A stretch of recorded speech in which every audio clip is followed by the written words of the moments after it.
Hey, this is Chase Smith, founder and CEO of Press Play Podcast. You may have heard me on the Oranges Oranger Cleveland Browns podcast with Jeremy Powell, now wonderfully hosted by Holly Wetzel, Cavs on the Break NBA podcast with Sam Amico, or my own podcast, the Chase Smith Podcast.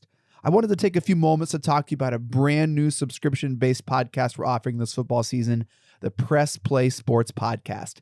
This premium podcast feed will send all of the sports podcasts offered on the Press Play Podcast Network to one central feed.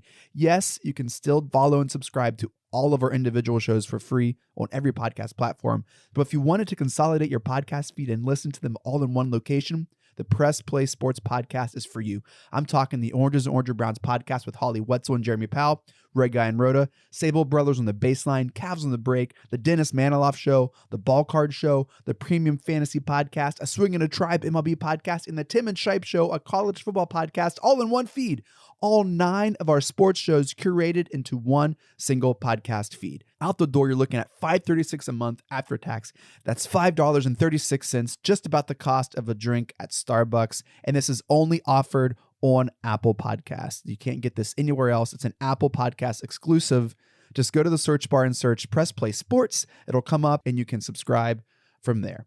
We're excited to offer this consolidated, curated sports feed for you to enjoy. And as always, thank you so much for listening and your support.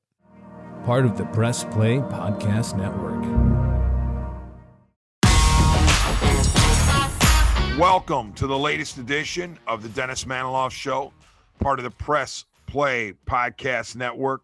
I am pleased to be joined for this podcast by Jordan Powell, producer, director extraordinaire. It is difficult to have packed in more bad news on a given afternoon than the Browns did against the Arizona Cardinals on October 17th in Cleveland. Let me count just a few of the ways. They lost 37-14. As the score indicates, it was a mismatch. Browns were outclassed in every way except special teams, and the margin could have been worse. An inexplicable lapse by Arizona's defense allowed a 57-yard desperation heave at the end of the half to be completed for a touchdown, Baker Mayfield to Donovan Peoples-Jones. So the Browns were held to 7 points in non-bizarre time. Browns lost their second straight game for the first time in Kevin Stefanski's 2 years as Browns head coach. They were beaten by a team that didn't have its head coach and quarterbacks coach because of COVID. A team that needed to rely on patchwork game ops and play calling by the staff. Clearly, Browns made business decisions in the fourth quarter when the Cardinals were completing the embarrassment of their opponent on the road.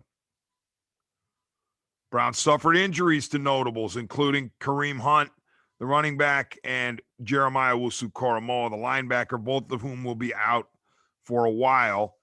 Those injuries on top of guys who were already hurt and were unavailable for the game.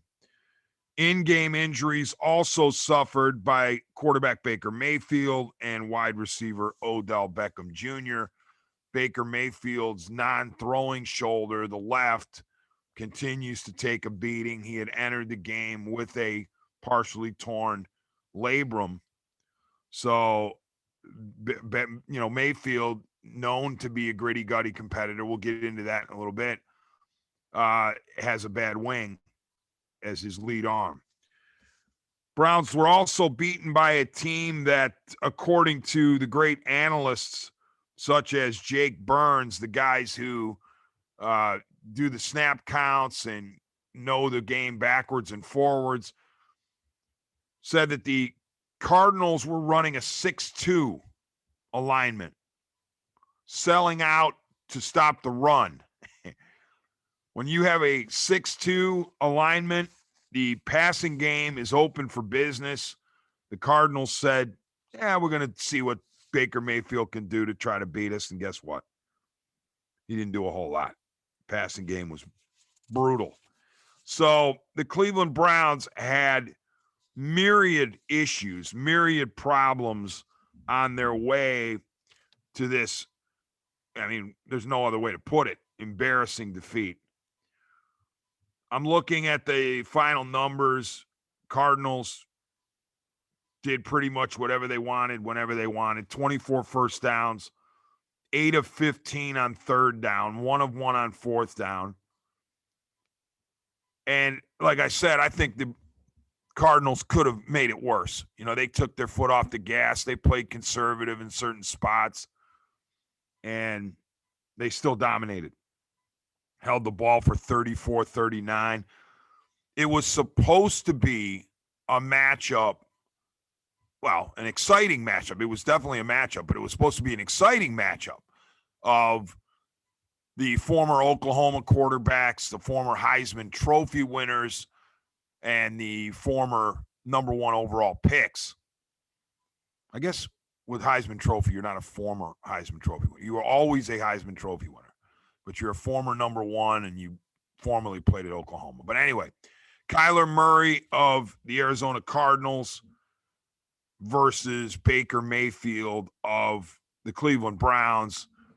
And as you were able to glean by the result of the game, it was no contest in the subplot. Kyler Murray dominated and Baker Mayfield did not. Murray, 20 of 30 for, 229, 4 TDs, no picks. Just a quality game for a guy who supposedly has a bum right shoulder. Meanwhile, the Bake Show, 19 of 28 for 234, 2 TDs, 1 pick, 5 sacks, 2 fumbles lost. Take away that 57-yard gift at the end of the half. And I know you give him credit for having the arm strength to pump it that far. And I'm not knocking him for the completion. I'm simply saying that if the Cardinals execute that play even remotely fundamentally sound, it doesn't happen. You take 57 yards off of that total, and what are you looking at? 177. So you're looking at 177 passing yards and 18 of 27. But the most important number where Baker Mayfield is concerned is three turnovers. The interception and the 2 sacks. The interception, the 2 fumbles, in addition to the 5 sacks. We'll get into the Bake Show in a sec, but when we come back on the other side of the upcoming break, I will mention the dangers of buying into preseason hype.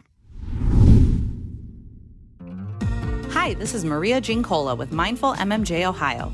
Did you know that medical marijuana has been legal in Ohio since 2016?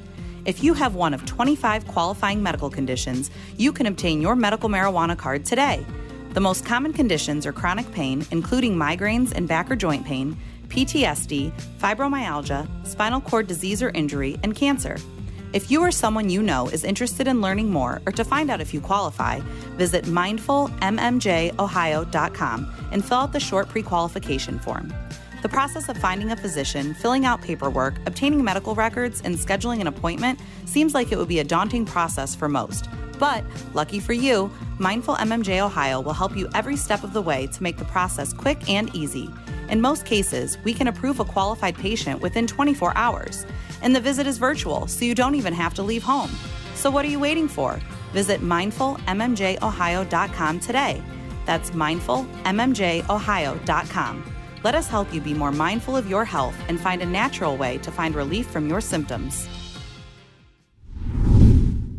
Welcome back to the Dennis Manoloff Show, part of the Press Play Podcast Network. Unfortunately, I've had to come to you in a bad mood because the Cleveland Browns were thumped by the Arizona Cardinals 37-14 on Sunday afternoon in Cleveland. Jordan Powell and I are taping on Monday, the day after, and I had a restless sleep because the game was still racking around in my brain, and it was just as ugly during the evening as it was in the afternoon.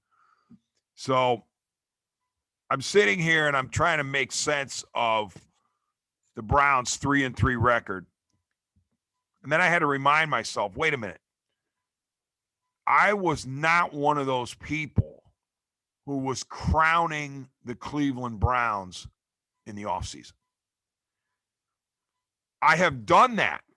Trust me, I have fallen victim to preseason hype many times in my lifetime as a lifelong Cleveland Browns, Cleveland Cavs, Cleveland Indians supporter.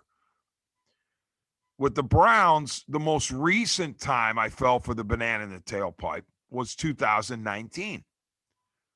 You remember 2019, not long ago. Okay, Freddie Kitchens era was beginning, and here we go. And oh my gosh, it's going to be incredible with Bake Show and Freddie. And this team's going to take the world by storm. They open the season at home against the Tennessee Titans, go right down the field and score. And everybody's like, this is the beginning of a Super Bowl era. And the Titans settled in and just hammered the Browns that day. And yeah, they wound up winning in Baltimore a few weeks ago and we're 2-2. But the reality is the luster was knocked off in that first game and they never really recovered from it. Certainly after the Ravens game, things went downhill and they wound up finishing 6-10. And Freddie Kitchens didn't even see a second year as head coach of the Browns. Well, fast forward 2 off seasons later, and you had the hype machine in full throttle. But this time it's for real, I was told. I was assured. This time it's because there's legitimate talent on this team everywhere. This team is loaded with talent. Every single unit, every single area you could possibly imagine. Front office, coaching staff, training staff, game ops, defense, offense, special teams, first, second, and third levels of D, skill position players. I mean, the Browns were just oozing with talent. All right, well, I liked what I saw on the roster. I liked what I was hearing, and I appreciated that the Browns were clearly upgrading this past offseason on the defensive side to go with an offense that looked potent already. But one thing I did say was I would like to see this team play the games first. I'm not going to make them into a Super Bowl contender until I see, I don't know, winning the division, the AFC North. I know you can be a Super Bowl contender as a wild card team, but I would have preferred, hey, let's win a division first before we make this team out to be all world, the best Browns team in the history of the Browns. Did I predict that they would have a good season? Yes. I think my scheduled game prediction was 11-6, and that's still possible. But I did want to pump the brakes on the hype. Well, this is why I wanted to pump the brakes on the hype, because of games such as Sundays against the Cardinals, because of starts such as this, 3-3 and 0-3 against the quality teams on the schedule. The Browns have had 3 cracks at good opponents. Week 1 at Kansas City, Week 5 at the LA Chargers, and Week 6 at home against the Cardinals. 0-3. So I don't want to hear at this point that the Browns are a Super Bowl in waiting team because they haven't beaten anybody. When they start putting pelts on the wall of good teams, then I'll start believing. It's a show me, don't tell me type of deal. The 3 victories over the mediocre Bears, the mediocre Vikings, and the terrible Texans. Bears and the Vikings 3-3. The Texans, 1-5, 1-6, or 1-5. Yeah. So the Texans got their only win week 1 against Urban Meyer's Jacksonville Jaguars. So the Cleveland Browns to this point are nothing to write home about. They're nothing to hype. Is the season over? Of course it isn't. Is all hope lost? Of course it isn't. But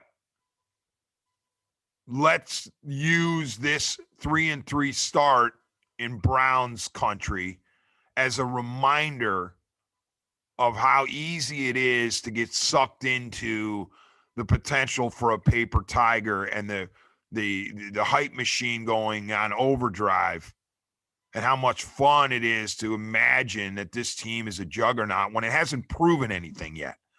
And I look at the standings too, and it's very sobering. Okay, in the AFC, just the AFC, I'm talking about better teams than Cleveland. The Buffalo Bills. They lead the AFC East at 4-1. Thankfully for the Browns, the other three teams in the AFC East are not very good, although New England is plucky. The Jets and the Dolphins are trash. AFC North, Ravens are better than the Browns. Until the Browns finish the season ahead of the Ravens are better. They're 5-1. They lead the division. The Bengals might be better than Cleveland. Bengals are 4-2 with Joe Burrow back. Pittsburgh now 3-3. So they're not the careening over the cliff team that a lot of people thought. And the Browns 3-3. In the AFC South, the Tennessee Titans are 3-2. Not great, and they play tonight, but guess what? I still think they're better than Cleveland until Cleveland proves it otherwise. Rest of the division is kind of junk. Indianapolis, well, not kind of junk. Indianapolis is mediocre. They're 2-4, but Houston and Jacksonville are trash. And then in the AFC West, the Chargers are better. Of course, they beat the Browns. The Las Vegas Raiders are better. They're 4-2. Last year, they came into Cleveland and beat them. So you'll not convince me that the Raiders aren't better than Cleveland. Denver, 3-3. They come to Cleveland on Thursday. We'll see. I believe even the Browns in their state that they're in are better than the Broncos for the long haul, though. And the Kansas City Chiefs at 3-3, they're better than the Browns. So too many teams in the AFC alone are better than the Browns. So we have to remember that hype is just that. It's hype. Paper talent is just that. Paper talent. It must translate on the field. And until it does, we need to watch ourselves and check ourselves when it comes to how great the Browns are and how great they look on paper. All right, when I return, we'll talk Baker Mayfield. Want to hear more about your favorite TV shows and movies that are on countless streaming services? Then listen to Up Next with your new favorite hosts, me, Kristen Aviles, And me, Christina Walter. Every other week, we'll highlight one genre, but 2 movies or TV shows, one old and one new. We'll let you know what's hot and what's not from your favorite or least favorite streaming services. And be sure to stay tuned to the end of each episode where we shout out an artist whose name you should know for their talent in the industry. So follow us to stay up to date with your favorite hosts from Up Next, a part of the Press Play Podcast Network. Hi, my name is Sam Post, owner of Phenomwell CBD Store and PhenomwellCBD.com. That's like phenomenal, PhenomwellCBD.com. Tune in where we talk with experts about how the amazing hemp plant can make a difference for people's health and well-being from the Press Play Podcast Network. Welcome back to the Dennis Manoloff Show, part of the Press Play Podcast Network. Producer, director extraordinaire Jordan Powell is with me today. We're talking Baker Mayfield. The Bake Show, 19 of 28, 234, 2 TDs, 1 pick, 5 sacks, 2 fumbles lost.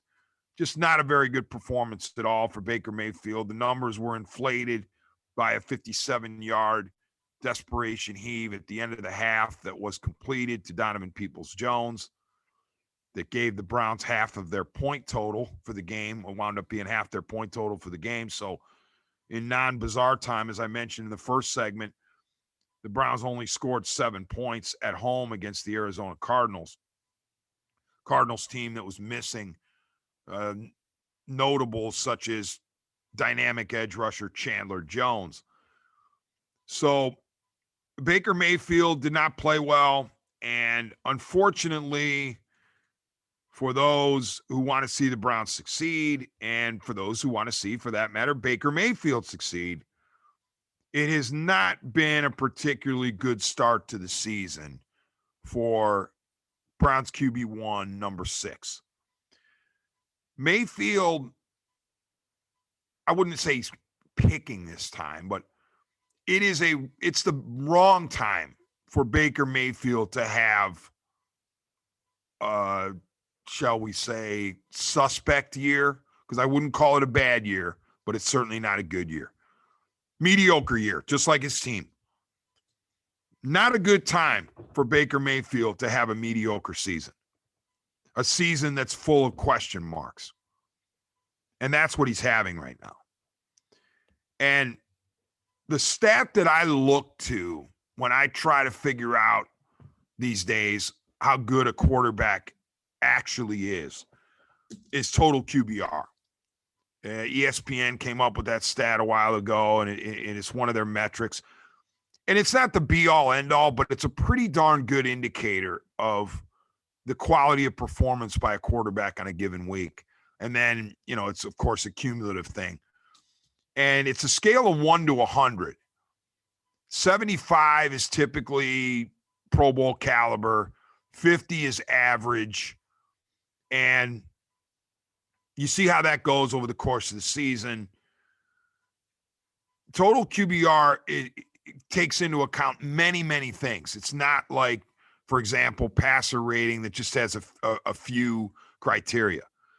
And it also takes into account advanced metrics and will factor in garbage time, and downgrade garbage time as when a quarterback will pad his stats. Total QBR will make sure that the quarterback doesn't get too much credit for those types of things. It factors in all scoring plays, all running plays. All offensive plays, and how a quarterback is doing in steering his offense and contributing to his offense. Well, Baker Mayfield's total QBR by game. Remember, the scale is 1 to 100, with 75 typically is Pro Bowl caliber. 58-4, 51-4, 45-5, 19-2, 53-0, 53.0, and 34.7. Average total QBR for Baker Mayfield, 41.5. That puts him in the bottom, I'm going to guess, the bottom 7 or 8 in the league through 6 weeks, and of course 1 game left on the week 6 schedule. Baker Mayfield is not getting it done according to total QBR, and my eyeballs agree. Sometimes my eyeballs don't agree with total QBR, but I don't see a whole lot from Baker Mayfield, and it's reflected in the total QBR. In my opinion, do not fall for the completion percentage. Way too many people these days, when they're looking at quarterbacks, or if they don't want to take the second and third look or look deeper, they say, oh, well, look at this guy. He's completing it, this many passes. He's really efficient. Well, it's difficult for a quarterback today not to complete a high percentage of passes, given the defense, the handcuffing of the defense, given all the constraints put on the defense by the new rules, given how the officials protect the quarterback and protect receivers. Baker Mayfield's completing 67% of his passes. Big deal. That shouldn't be a gold star worthy type deal. He's only thrown 6 touchdowns, 6 TDs, 3 picks. That's pedestrian. The touchdowns. And on Sunday, he was turning the ball over, which you absolutely, positively cannot do. 2 fumbles and a pick. The pick was a terrible throw. So Baker Mayfield at a time when he is eligible for an extension, when, money has to be swimming around in his dome, even though he would deny it. He's not having a good year, and he's not exactly making a statement to ownership and front office. Hey, I'm the guy for sure. There's a lot of money that potentially could be dumped into Baker Mayfield. So if you're the ownership in the front office, you better be sure about it. And right now, I think Mayfield has offered up more questions than answers. I'm waiting for a consistent run of quality performances by Mayfield against good teams, especially late in games.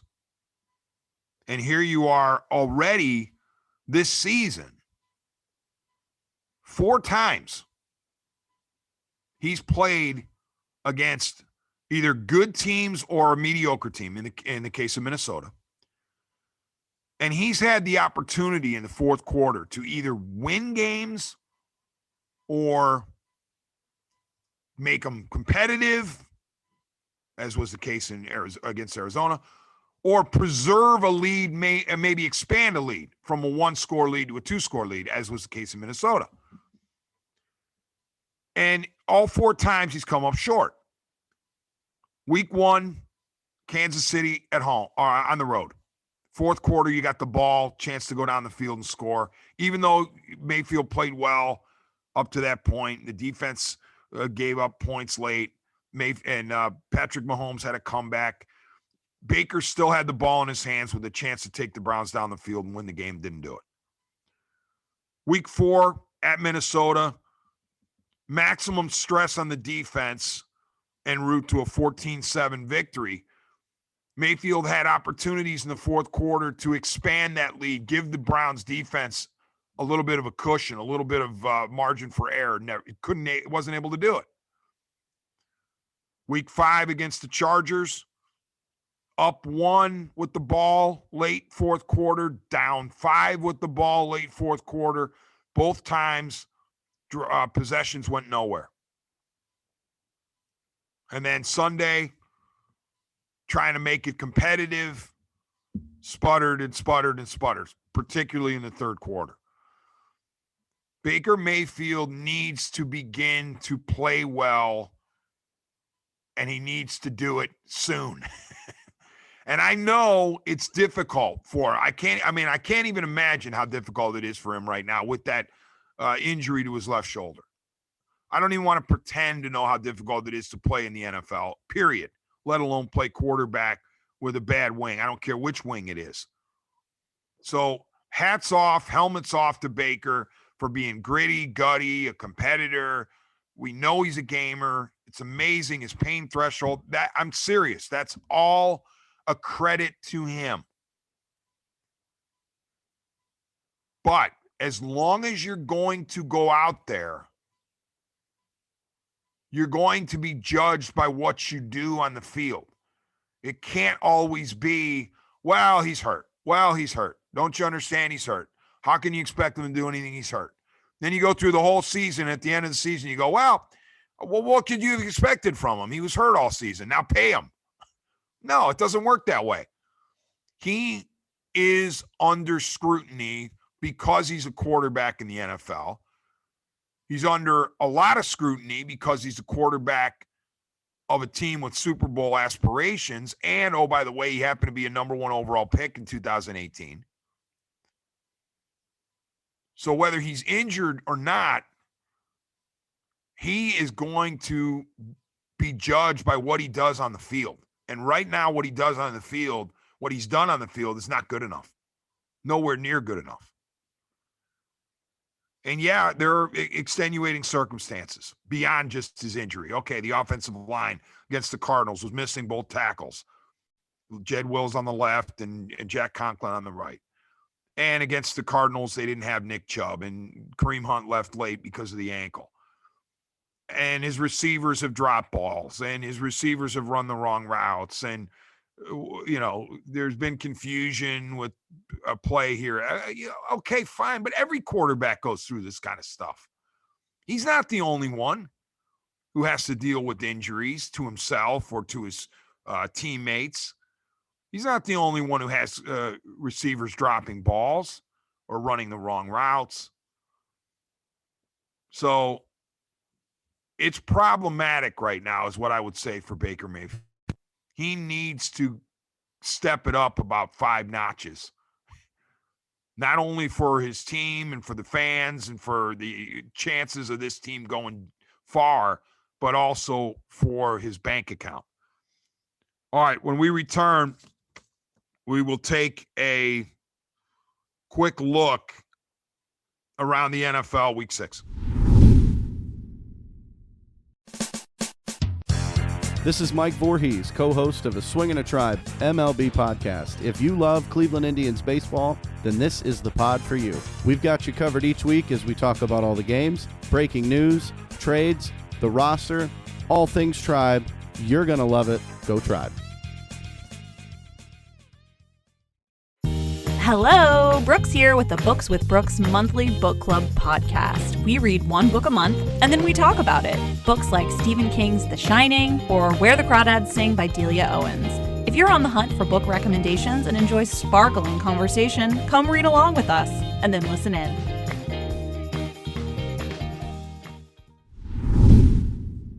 Welcome back to the Dennis Manoloff Show, part of the Press Play Podcast Network. Before I continue with this segment, with the look around the NFL Week 6, I got to say this. The Browns' defense was the primary culprit last week against the Chargers in a 47-42 loss and did not play well this week. The Browns' defense is springing a lot of leaks. I understand that. I'm not saying that Baker is solely to blame. I never have said that he is solely to blame for Browns' losses. But he is part of the problem right now. And the offense is part of the problem. I mean, you look at the game on Sunday against the Chargers, and you say, well, the defense gave up 37 points. Defense is terrible. Defense is terrible. Defense is terrible. But again, the offense scored 14 total, and 7 came on a heave. That was good fortune that Arizona's defense had brain cramped that play.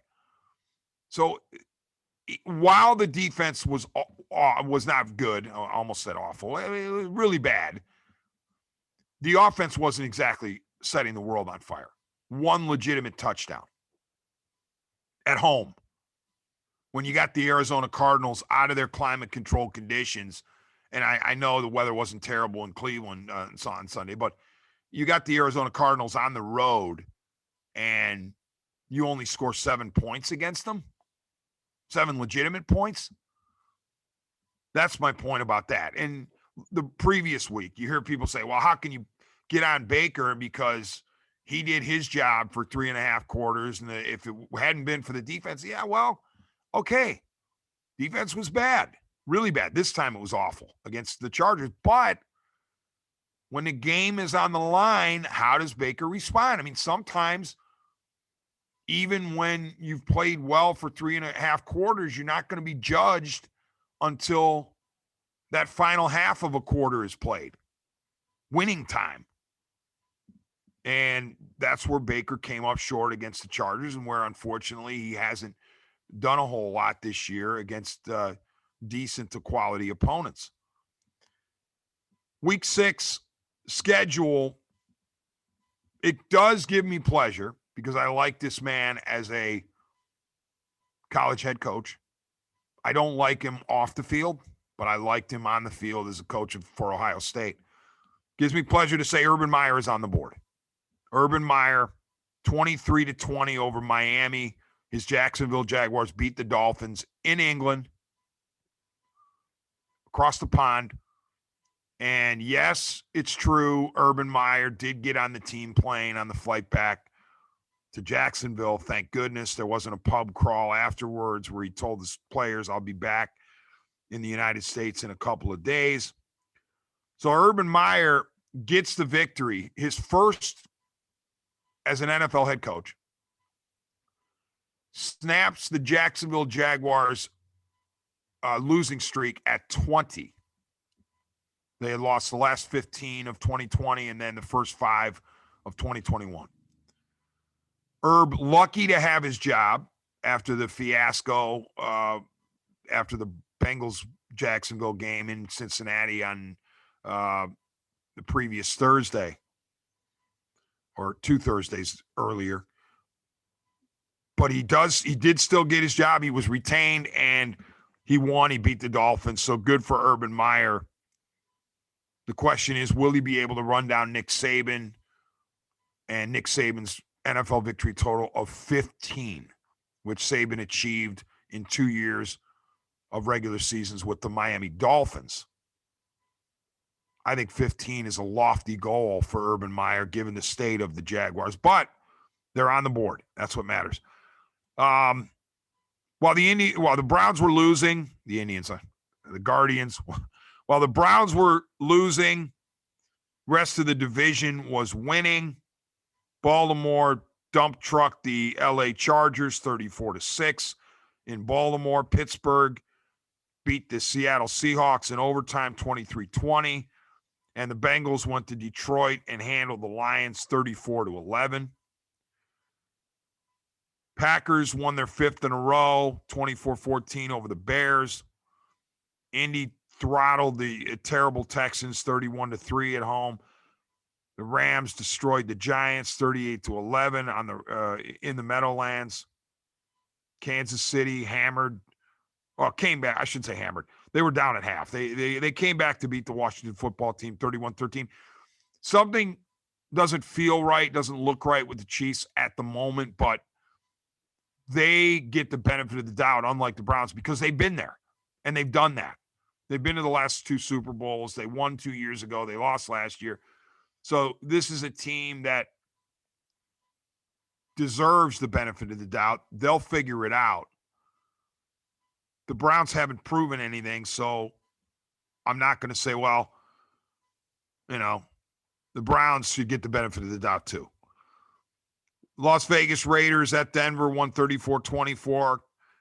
I'll say this. If the Browns don't beat the Broncos at home, prime time, we got a real problem. I mean, a real problem with this team. At 3-4, the wheels will have fallen off. I don't care what the health status of the Browns is collectively. You figure they're going to be a mash unit on Thursday night. Probably without Chubb, will be without Hunt. The left tackles, who knows?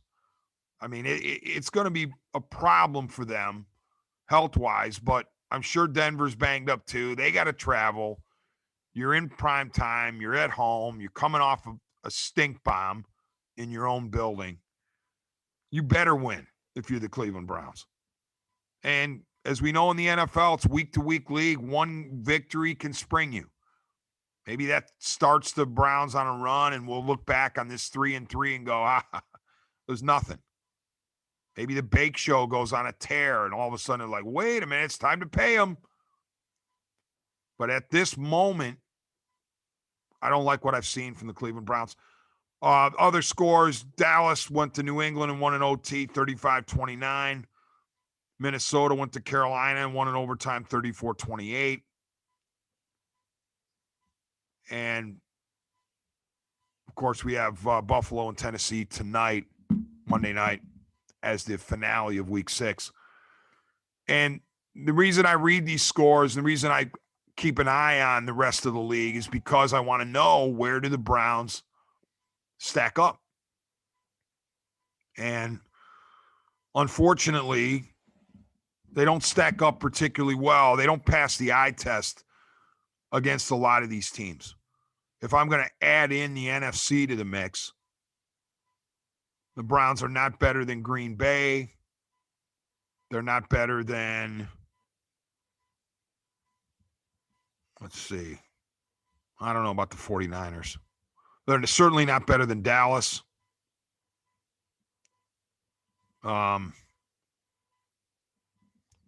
see here. Hold on a second.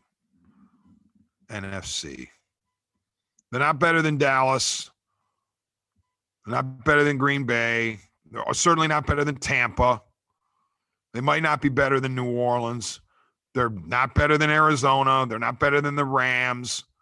And I know you don't have to play those teams as you try to get to the Super Bowl.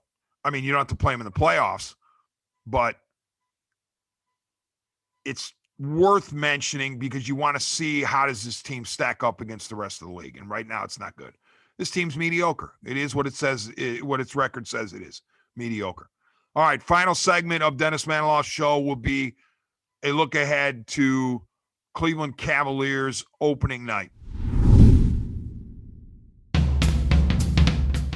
Hello, this is Don Mike Mendoza, the host of the Producing While Asian podcast.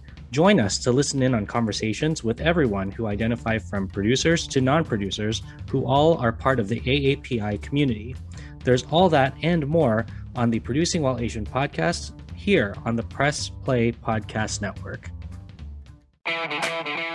The R&R podcast going to be rocking and rolling with you because football season is underway. College, Ohio State, the Power Fives, the MAC, the Browns. Michael Regai, are you ready to rock and roll with some football?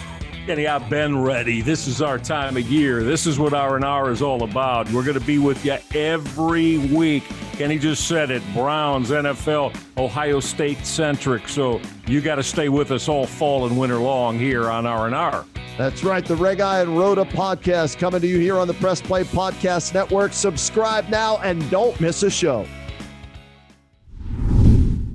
Welcome back to the Dennis Manoloff Show, part of the Press Play Podcast Network. Final few minutes, we talk Cleveland Cavaliers. Yes, it's true. The Cleveland Cavaliers open their 2021-2022 season on Wednesday night in Memphis against the Memphis Grizzlies. Not a lot of expectations for the Cavaliers. Pretty much the opposite of the Browns. Zero hype surrounding the Cavs. And rightly so. The Cavs have been terrible in their 3 seasons post-LeBron 2.0. They're incredibly young, obviously still rebuilding. So expectations are minimal to non-existent for the Cavs, other than that they're going to have another bad season record-wise. I kind of like it that way, that the expectations are low, but on the other hand, I am getting antsy because it's now the 4th season post-LeBron 2.0. How long does this rebuild go? You can't guarantee by the time you start winning on a regular basis, you're going to have all those same guys that you began the rebuild with. In fact, we know that's not the case for any rebuild. But Cavaliers this preseason, 2-3, record doesn't matter. What matters is who's going to play and how do they look, and what is Coach J.B. Bickerstaff going to do as far as his rotation, as far as his minutes allocation. I see the starting lineup, at least to begin the season, as Isaac Okoro, Jared Allen, Evan Mobley, Darius Garland, and Colin Sexton. I envision off the bench for sure Kevin Love, Lauri Markkanen, and Ricky Rubio. That's an 8-man right there. And we're told that J.B. Bickerstaff wants to go with a 9-man rotation. So the 9th man would either be Jetty Osman, Lamar Stevens, Valentine, something in there, Dean Wade maybe. But at the very least, you're going to have an 8-man crew that is guaranteed to get minutes, because Love, as long as he's healthy, is going to get minutes. Ricky Rubio didn't come here to sit. And Lauri Markkanen wasn't acquired to sit. So it will be interesting, even though this is a team that's not expected to win a lot of games and doesn't have, let's say, a cup overflowing with proven NBA talent. There's still going to be a minutes dilemma on some nights for Coach J.B. Bickerstaff. He'll have a numbers crunch. What do I want to see from the Cavs? Of course, I want to see more victories. I want to see them compete deep into the season for a playoff spot. I know that sounds laughable right now. Fine, but that's what I want to see. It doesn't mean it's going to happen. I'm just dreaming about it. I want to see Evan Mobley, their number 3 overall pick this past draft. Can't wait to watch him, see what he can do and develop as a 7-footer with all kinds of fluidity to his game and versatility to his game. I want to see how Mobley and Allen look in the front court. I want to see Darius Garland continue to improve as an offensive player. We saw a lot of that last year, a lot of improvement from him last year. What is Darius Garland's ceiling as an offensive player? Isaac Okoro, I'd like to see more offense from him. I don't know if we will. He could be an early sub out in favor of Markkanen on a given night if his offense is lacking. But I want the Cleveland Cavaliers this season to be hungry for victories, competitive as consistently as they can be, because we know every NBA team has clunkers throughout the season. I get it. But I want to see this team compete and try to win every night. And they'll say they do, but I mean, get in there and have a standard, have an expectation of winning, as opposed to, well, you know, if we win, if we lose, it's not that big of a deal because we're in a rebuild. No. Start turning the rebuild page, please, Cavaliers, so these games can be more fun to watch, and we can't just sit here and go, oh, we'll look at an individual's development while the Cavs lose by 30. Win some games, Cleveland Cavaliers. It all starts for them Wednesday night at the Grindhouse against the Memphis Grizzlies. No easy task to begin the season, but at least the NBA season is underway. Can't wait. Thank you very much to Jordan for his help producing and directing. We'll talk to everybody soon.